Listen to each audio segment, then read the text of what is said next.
If your characters are going to talk in your story, then you're going to need to use speech marks. So speech marks look a little bit like this. Sometimes we call them 66 and 99 because they look like the numbers 66 and 99.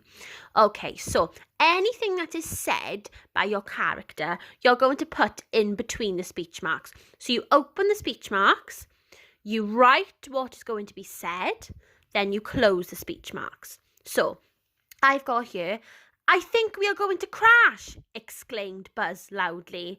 So the words that were said by Buzz are, "I think we are going to crash." So these are the words that Buzz said. So therefore, they are the words that are in the speech mark. You've got the speech mark open, what he said, and then the speech mark close. So then we've got exclaimed Buzz loudly.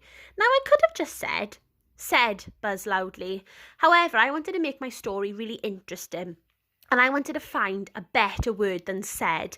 And I'm going to pop this in the activity section. And you've got all these lovely words that you can use instead of said. Now, it's important that you think that they've got to make sense. So, "I think we are going to crash," exclaimed Buzz loudly. I couldn't put the word whispered in there because he didn't whisper it. You can see here you've got an exclamation mark, so he is shouting it. So I could have put shouted Buzz loudly, yelled Buzz loudly, shrieked Buzz loudly, but I did go for exclaimed. Okay, so it's really important, like I said before, that you go through each section of your story mountain to make sure that you're covering each part of your story and that you don't go on to the next part until you've covered the part before it. So for example, the problem here is that they crash into planet Earth. I'm going to make sure that I properly talk about that event because that's a really important event within the story before I move on to the resolution. Otherwise, it's not going to make sense. I think it's also really important, boys and girls, that you create your sentences and that your sentences aren't too long. So don't forget that if you're writing something, don't just keep going and then this happened and then this happened and then this happened. You can pop a full stop there, put a full stop, and then start a new sentence. You don't want your sentences to be too long. What's great about this story, boys and girls, is that you are not just the author, you're not just writing the story, you're going to be illustrating it as well. So you're the illustrator. So this is where these boxes come into play. Obviously, you don't have to draw boxes, you could just leave a gap. And this is where then you can draw a picture relating to that part of your story. Now, one reason why I haven't been able to write the whole story today, boys and girls, is because writing stories takes time. So you're not going to get this done in an hour or even probably 2 hours.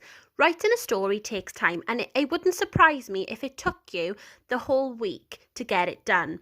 So if I were you, I would maybe choose a section each day. So maybe opening on a Monday, the build up on a Tuesday, the problem on the Wednesday, and so on. So it doesn't seem like a very, very big task. So you're breaking it out into sections, breaking it down into chunks, and you're trying to do a chunk each day. Finally, before you go off and create your lovely, fantastic stories, one last point to note. It is probably a lot easier for you, boys and girls, to type your story out. And there's no problem in that. However, I think it would be really nice if you could write your story out as well.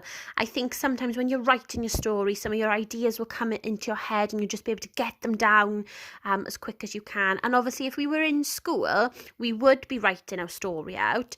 But that's not to say then that you can't type your story out later, because what we would usually do in school is write it out into our books and then we would maybe type it out later onto the computer.